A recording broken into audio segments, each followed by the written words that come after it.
नमस्कार दोस्तों, आपका स्वागत है एजुकेशन पॉइंट 1989 पर। आज हम लोग कक्षा 10 के राजनीति की अध्याय 3 जाति, धर्म और लैंगिक मसले के वन लाइनर पर चर्चा करेंगे, जो एग्ज़ाम की दृष्टि से अत्यंत महत्वपूर्ण टॉपिक है। आइए शुरू करते हैं। हम लोग क्वेश्चनों पे चर्चा शुरू किया जाता है। तो आज का पहला क्वेश्चन है, लैंगिक विभाजन सामाजिक अपेक्षाओं पर आधारित होता है। जो लैंगिक विभाजन होता है वो सामाजिक अपेक्षाओं पर आधारित होता है। 2011 की जनगणना के अनुसार भारत की साक्षरता दर 73% है। अभी तक हमारी 2011 की जनगणना ही कार्य कर रही है, क्योंकि 2021 की जनगणना अभी प्रकाशित नहीं हुई है।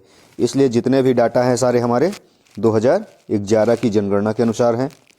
2011 की जनगणना के अनुसार भारत की साक्षरता दर 73% है, जिसमें से पुरुषों की साक्षरता 76% है।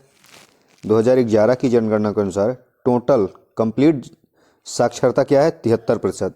और अगर पुरुषों की अलग से बात किया जाए तो कितना हो जाएगी? 76%, 76%।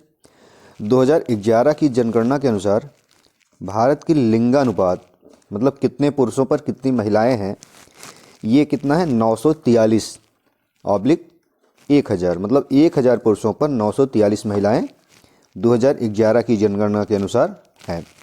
2011 की जनगणना के अनुसार देश की आबादी में अनुसूचित जातियों का हिस्सा 8.6% है।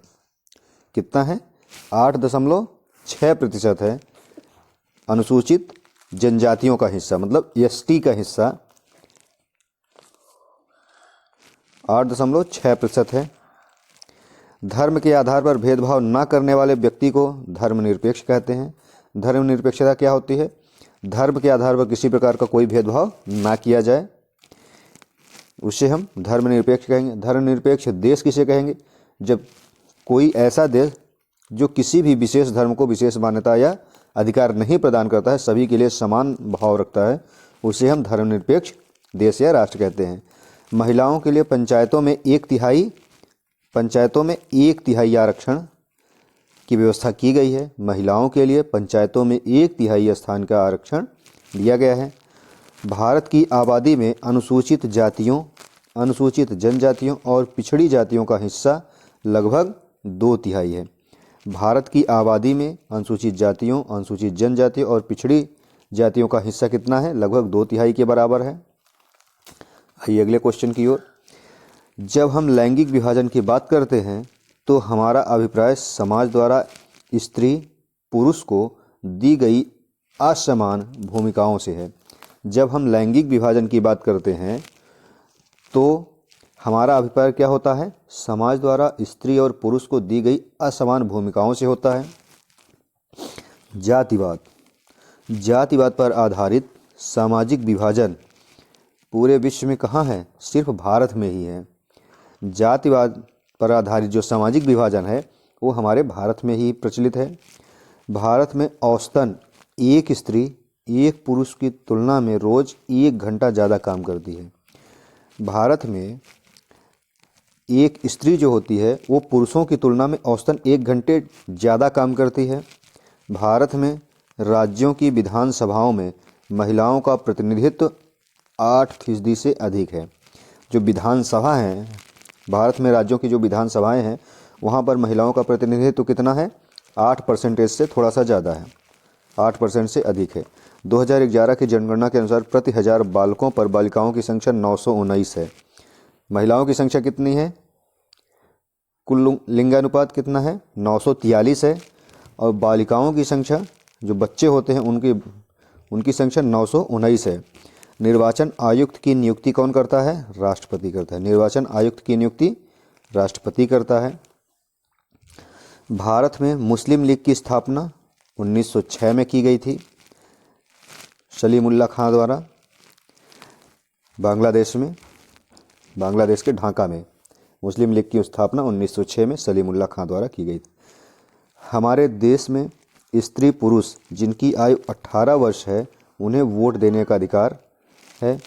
इसे हम वयस्क मताधिकार भी कहते हैं। भारत में बहुदलीय प्रणाली प्रचलित है। भारत में बहुदलीय प्रणाली प्रचलित है। भारत में चुनाव आयोग द्वारा संपन्न कराए जाते हैं। भारत में जो चुनाव होते हैं वो चुनाव आयोग द्वारा संपन्न कराए जाते हैं। लैंगिक विभाजन की राजनीतिक अभिव्यक्ति और इस सवाल पर राजनीतिक गोलबंदी ने सार्वजनिक जीवन में औरतों की भूमिका को बढ़ाने में मदद की है। महिलाओं में साक्षरता दर 2011 की जनगणना के अनुसार 54% और पुरुषों की 76%। 2011 के जनगणना के अनुसार आज भी उच्च पद प्राप्त महिलाओं की संख्या पुरुषों की अपेक्षा कम है। समान मजदूरी से संबंधित अधिनियम में कहा गया है कि समान काम के लिए समान मजदूरी दी जाएगी। आज के परिवेश में भी यह कथन असत्य है। आज भी ऐसा नहीं है। समान कार्य के लिए समान मजदूरी नहीं मिल रही है। भारत की विधायिका में महिला प्रतिनिधियों का अनुपात बहुत कम है। भारत की विधायिका में महिला प्रतिनिधियों का अनुपात बहुत कम है। भारत में पंचायती राज के अंतर्गत 1/3 पद पर महिलाओं के लिए आरक्षित किए गए हैं। महिला संगठनों की मांग है कि लोकसभा और विधानसभा के भी 1/3 सीटों में महिलाओं के लिए आरक्षित होनी चाहिए। भारत के पंचायती राज के अंतर्गत 1/3 पद महिलाओं के लिए आरक्षित किए गए हैं, जबकि लोकसभा और विधानसभा में ऐसी स्थिति नहीं है।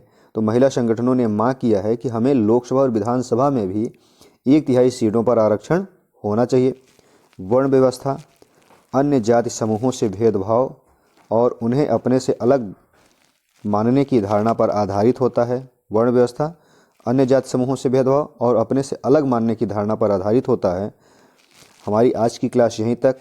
थैंक्स। लाइक एंड सब्सक्राइब जरूर करें एजुकेशन पॉइंट 1989 को। इसी प्रकार की आपकी क्लासेस लगातार आती रहेंगी। शेष धन्यवाद।